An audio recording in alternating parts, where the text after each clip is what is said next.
Привет, друзья! Вы на канале Классика орхидейного жанра. Сегодня у нас очень интересное, познавательное и информативное видео о фаленопсисе Sunset Love и не только. В этом выпуске вы узнаете, что такое живое дерево и как сок этого живого дерева способствует лечению стволовых гнилей на орхидеях. Хочу обратить ваше внимание, что использование любых материалов, любых наработок, любых экспериментов этого видео возможно лишь с упоминанием названия канала и активной ссылкой на канал. Начнем по порядку. 24 сентября 2021 года в мой дом приехало две орхидеи.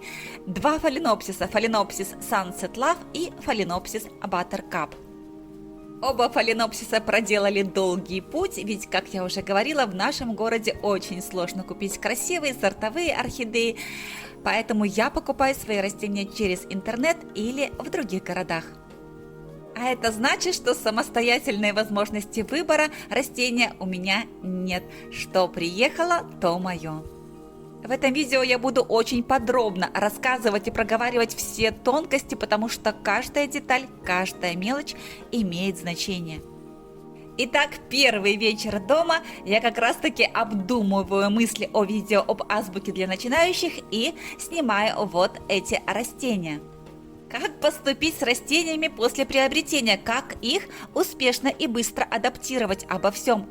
Об этом мы говорили в азбуке для начинающих, и тогда я приняла решение, что оставлю растения так, как есть для адаптации, не буду их сразу пересаживать, как я всегда делаю в своих домашних условиях, и посмотрим, что из этого будет. Таким образом, с 24 сентября оба эти растения не пересажены, вентиляционные отверстия в их горшках не проделаны, то есть я делаю эксперимент по выращиванию растений так, как обычно это делают другие, а не так, как это делаю я. И мы посмотрим, что из этого получилось. И вот полиэтиленовые пакеты, в которых обычно мы приобретаем растения, сняты, и мы видим, мы можем оценить листовые пластины растений. В данном случае, в данном видео нас будет интересовать фаленопсис Sunset Love On. Справа вот эти нежно-кремово-розовые цветы, и вот такая листовая розетка. Она шикарна. 8 полноценных листьев, очень хорошие корни, в том числе воздушные. В общем, растение на первый взгляд просто отличное, просто великолепное и заслуживает только отличной оценки. Рассматриваем корневую систему растения, и субстратные корни есть, и внесубстратные корни присутствуют. В общем, все хорошо. В общем, ничего не настораживает. Смотрим на шейку, и она великолепна. Ну, все замечательно. Все просто превосходно. И вот утро следующего дня, и вот солнышко, я ставлю растение на солнце и продолжаю его разглядывать. Я любуюсь этими цветами, этим нежным цветом и крапинками. Все прекрасно, все замечательно. Продолжаю рассматривать розетку растения. Продолжаю наблюдать за его стволом, и все хорошо. Часто, очень часто мы уделяем слишком много внимания лицевой или фронтальной части растения. Мы любуемся цветами, мы уделяем им так много времени, что часто забываем зайти с тыла, то есть посмотреть, что же у растения там сзади, на той части, которую мы чаще всего не видим. И вот очередная съемка для канала. Я вынесла растение вообще на естественный свет, на балкон, пытаясь показать себе и вам красоту этих цветов. Конечно же, снимаю корневую систему растения для того, чтобы в дальнейшем я могла использовать этот материал в своих видео. Для съемок корневой системы и вообще посадки растения и торфосубстрата, всего-всего я начинаю пристально смотреть на растение и вращать его. И вот при очередном вращении, то есть развернув растение к лесу задом, к себе передом, я увидела вот это. Это стволовая гниль, которая достаточно глубоко проникла в ствол растения и уже основательно в нем обосновалась. Сказать, что я была расстроена, ничего не сказать, ведь помимо того, что гниль проникла внутрь, уже начал желтеть лист, не только лист, который уже на шее растения, но и лист по центральной жилке. В дальнейшем я вам покажу эти фотографии. То есть с этой стороны, с задней стороны растения все было плохо. Тут вам и чернота, тут вам и желтизна, тут вам и желтый ствол, тут вам и черное основание цветоноса, тут вам и желтеющий, неправильно желтеющий лист растения. Желтизна шла от шеи и по центральной жилке.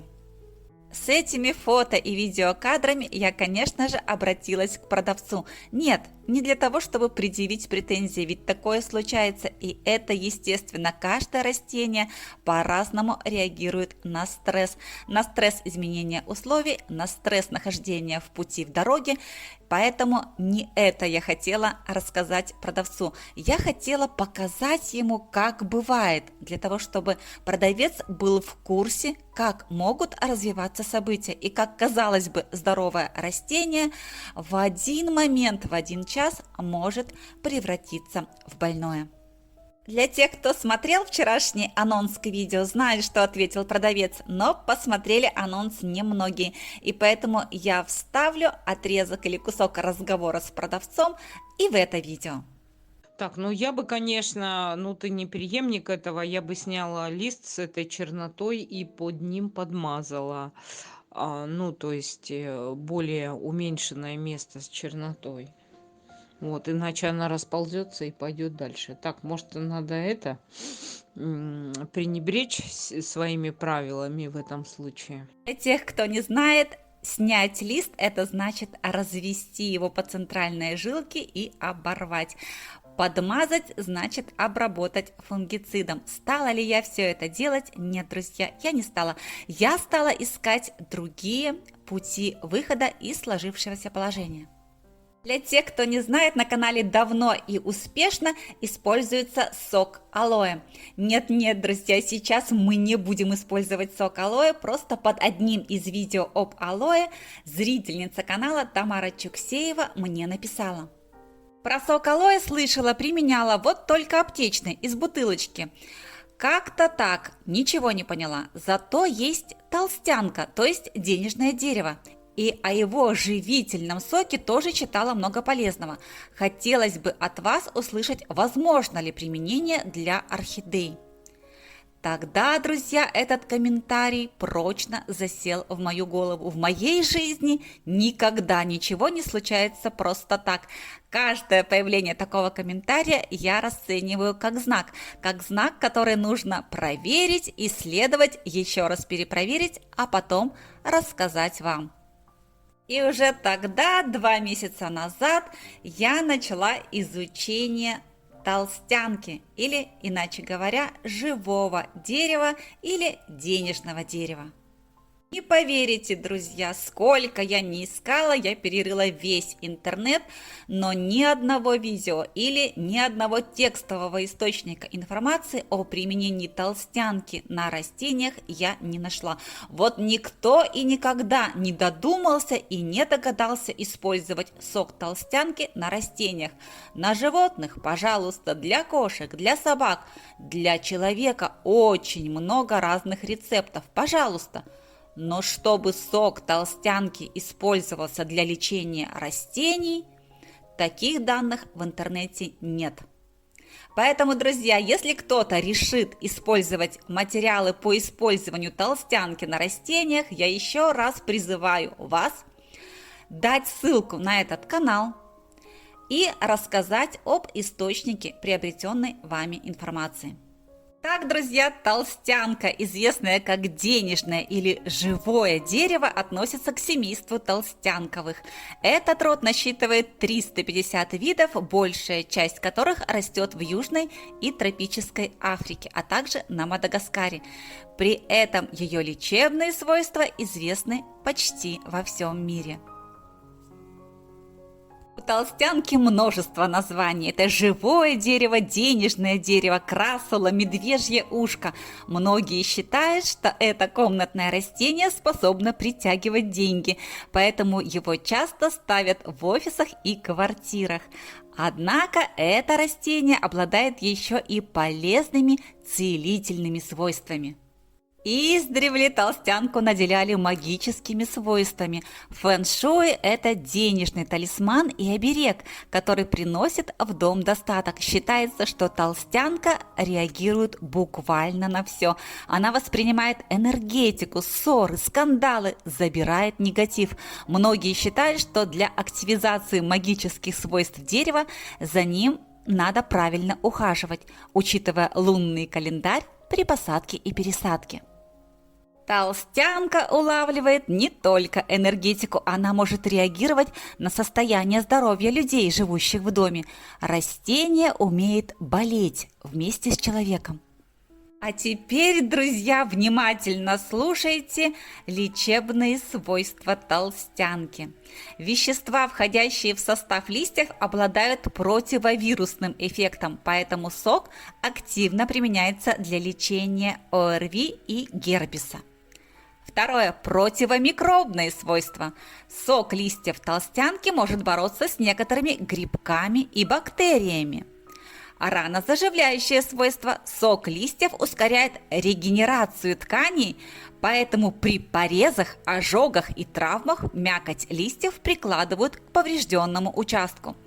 Антисептическое свойство. Это свойство позволяет использовать толстянку буквально при любом заболевании. Соком полощут горло, закапывают нос, смазывают кожные покровы, прикладывают к ранам. Обезболивающее свойство. В состав толстянки входят вещества, которые оказывают несильный обезболивающий эффект, являются природными анестетиками. Противозудное свойство. Мякоть листьев толстянки прикладывают к месту укуса насекомых. Зуд, покраснение и припухлость проходят моментально. Также считается, что толстянка в доме очищает воздух и снимает стресс. Ее можно ставить как возле рабочего стола, так и в спальне. Нужно учитывать, что в составе имеются не только полезные вещества. Помимо витаминов и флавоноидов, толстянка содержит мышьяк. Сок толстянки отлично лечит гнойники, прыщи, угри на лице, не пересушивая при этом кожу. Чистый листик с резом прикладывают к воспаленному участку и протирают несколько раз. Также перемолотые листья или их сок добавляют в маски для лица. Если мякоть толстянки приложить к прыщу и приклеить пластырем, оставив так на ночь, на утро воспаление заметно уменьшится. Теперь, друзья, я перечислю неполный список всего того, от чего помогает толстянка. Ушибы, ангина, танзелит, фарингит, воспаление почек, артрит, геморрой, язва желудка и много-много всего того, на что действует сок или мякоть толстянки. Не стоит забывать, что с помощью толстянки можно лечить и волосы. Маски с добавлением листьев этого растения помогут справиться также с псориазом, жирной сибирией и перхотью. Тем не менее, друзья, я рекомендую использовать толстянку из-за содержащегося в ней мышьяка только наружно. Только на себе и наружно, но, конечно же, не только на себе, а еще и на наших любимых орхидеях. Ведь именно для этого я перелопатила всю эту информацию, я перечитала все источники, которые смогла найти, и поняла: толстянка – это то, что мне нужно, потому что у толстянки есть и противомикробные, и противогрибковые, и противовоспалительные, а также антибактериальные компоненты, которые содержатся в соке толстянки. Друзья, когда вам кто-то говорит, что по внешнему виду растения, даже видя это растение воочию, может определить, какое у растения повреждение, грибковое или бактериальное, не верьте этому человеку. Никто на глаз не сможет этого определить.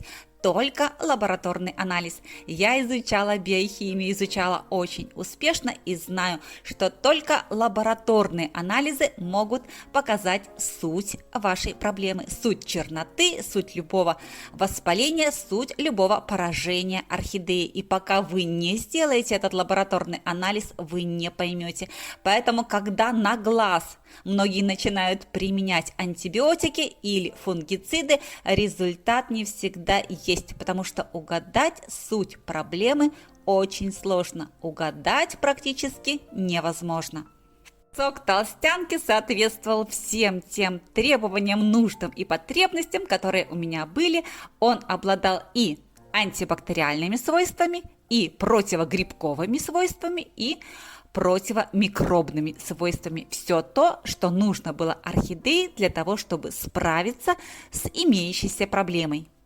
Что делала я? Я взяла лист толстянки, которая уже не 1 год живет у меня дома. Я отрезала этот листик, обломала его точнее, промыла под проточной водой и разрезала посередине. То есть верхнюю и нижнюю часть отделила, а мякоть, естественно, получилась наружу. И вот этой мякотью и этим соком листа толстянки я обработала все растение без исключения, и шейку, и листовые пластины, и с нижней стороны, и с верхней стороны. Все места расположения устиц, все, что могла. Друзья, предупреждая все возможные вопросы, нижняя часть растения листа – это та, которая смотрит в пол. Верхняя часть – это та, которая смотрит в потолок. Друзья, я обрабатывала все растение. И нижнюю часть, и верхнюю часть, и шейку.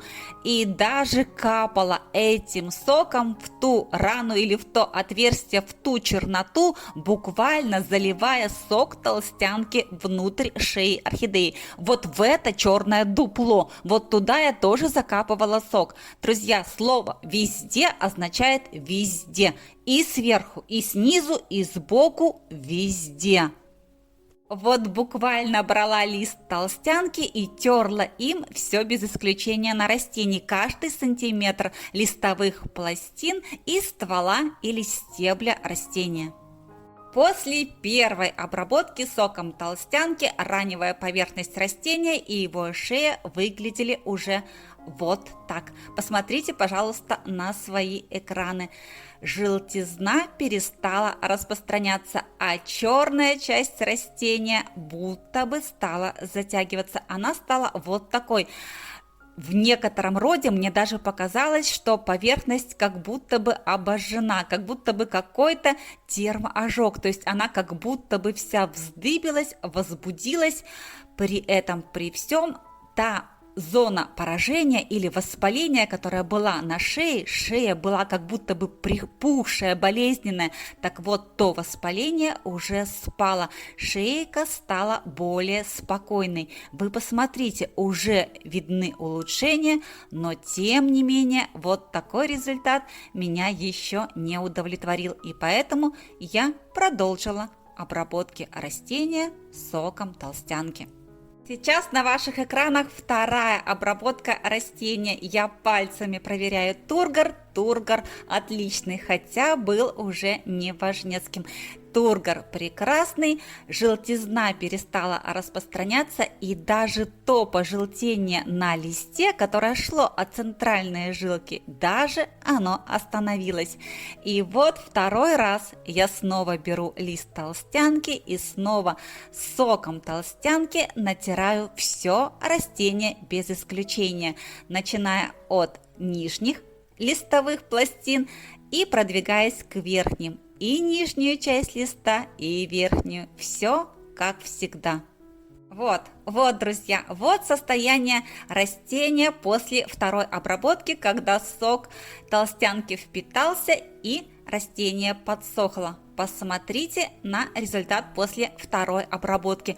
Все еще лучше, черноты практически нет, но вот эта зона как будто бы термального ожога, я допускаю, что это ожог от сока толстянки. Посмотрите, какие-то припухлости, как волдырики.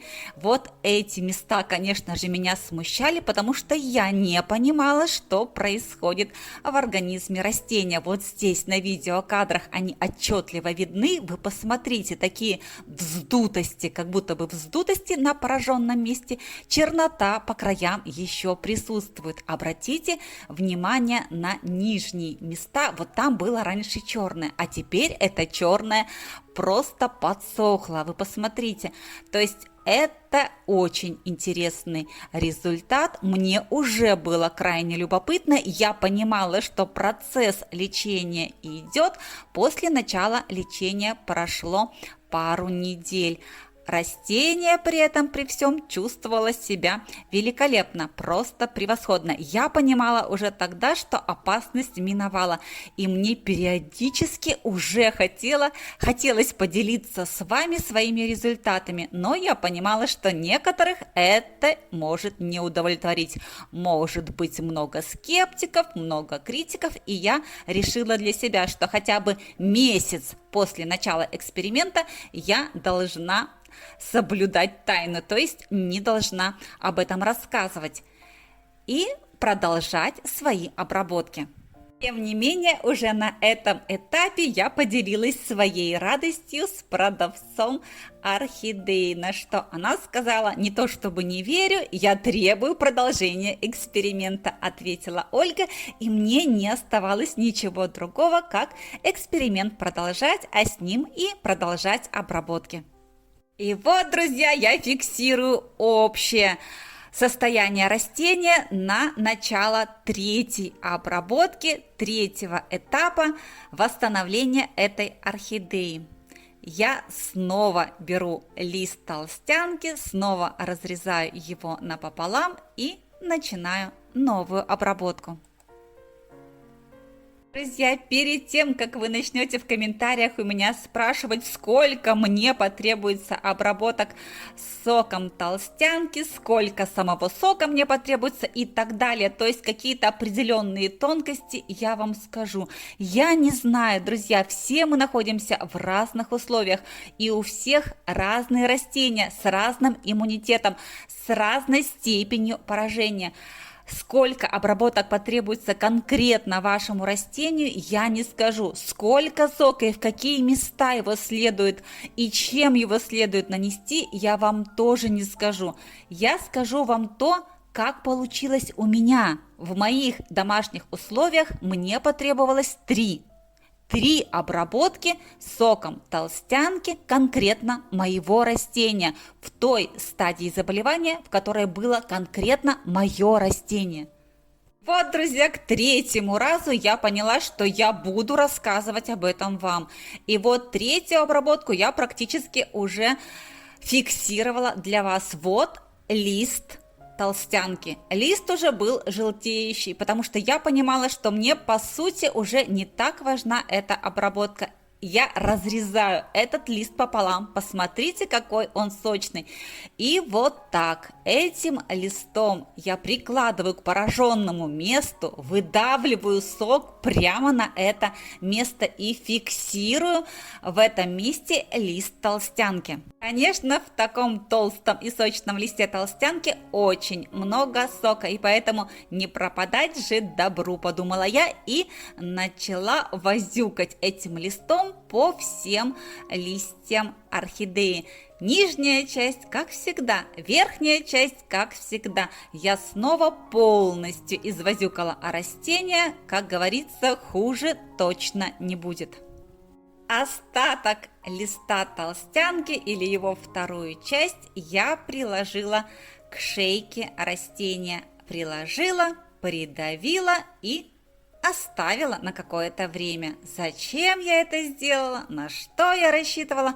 Вот мне казалось, что компрессик как раз-таки будет очень нужен растению. И вот так вот в таком виде. Друзья, смотрите, вот все растение абсолютно блестит, а это значит, что оно в соке толстянки. Вот каждый листик, посмотрите, и вот остатки листа толстянки на листе. Вот все так. Многие говорят, что кусочки или обрывки видео не помогают им понять сути. Друзья, я не знаю, как еще вам показать, чтобы суть была понятна. Но, слава богу, большинству все же все понятно, и поэтому будем ориентироваться на понимающее большинство, а на непонимающее меньшинство. И поэтому вот так, друзья, вот видите, вот лист толстянки на шейке растения. Под листом толстянки то самое поражение.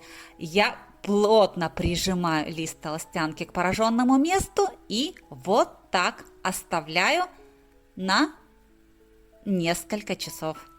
Крупным планом, пожалуйста, еще раз. Лист толстянки на шейке растения. Шейка крупным планом, лист крупным планом, корни все в соке. Посмотрите, все буквально мокрое от сока толстянки. Друзья, вот так я делала. Посмотрите, видите, сочный лист. На шее корни в соке, они пропитаны, они зеленые. Шейка мокрая от сока. Все мокрое от сока толстянки. Сок буквально пронизал все растение мокрое. Ну, если можно сказать, что я искупала растение в соке толстянки, то, наверное, это так. Вот буквально вот так.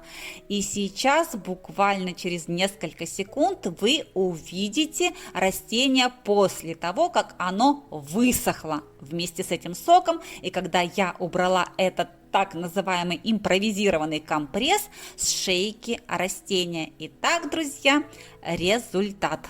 Вот что я увидела, когда растение окончательно просохло и я сняла компресс.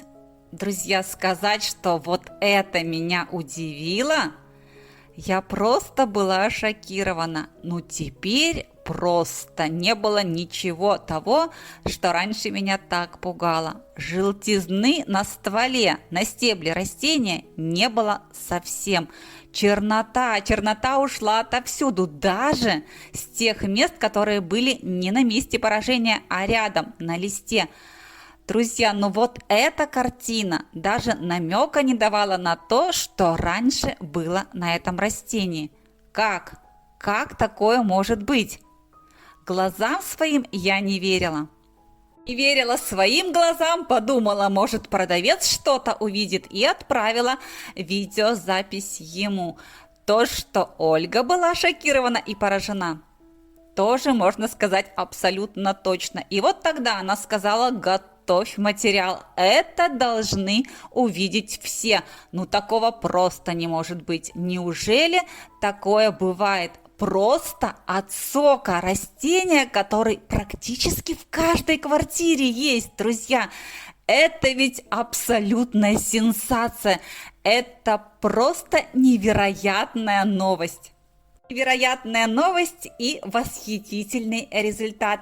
Результат, которому может позавидовать любой антибиотик или любой фунгицид. Вот так сработал сок толстянки на стволе или стебле моего фаленопсиса. Три обработки с интервалом в неделю помогли моему растению справиться с его бедой. Сколько обработок потребуется вам? Как часто их нужно делать? Друзья, я не знаю. Я делюсь с вами знанием. Вот тем, которое получила буквально за месяц этого исследования. Это как ключ. Я даю вам ключ. А сможете ли вы им воспользоваться? Сможете ли открыть дверь к здоровью вашего растения, вашей орхидеи? Этого я не знаю. Еще раз, друзья, просьба, если вы будете пользоваться этим знанием, пожалуйста, упомяните, откуда вы это знание получили. Упомяните канал «Классика орхидейного жанра» и оставьте активную ссылку на канал. Это будет честно. А я, в свою очередь, еще раз благодарю Тамару Чуксееву за то, что она навела меня на мысли об использовании сока толстянки для наших любимых орхидей, и Элину Унгер за предоставленные видеоматериалы о росте толстянки в природных условиях на Канарских островах. Отдельная благодарность нашей путешественнице Ольге Воробьевой за прекрасные морские виды нашего приморского побережья. Оля, спасибо тебе! Друзья, 30 минут вы провели на канале Классика орхидейного жанра. И если вам понравилось это видео, если вы захотите вернуться на канал вновь, пожалуйста, поставьте пальчик вверх под видео, подпишитесь на канал. Если раньше вы этого не сделали, жмите на колокольчик, чтобы первыми получать уведомления о выходе новых видео. И оставайтесь со мной, ведь впереди у нас много интересного.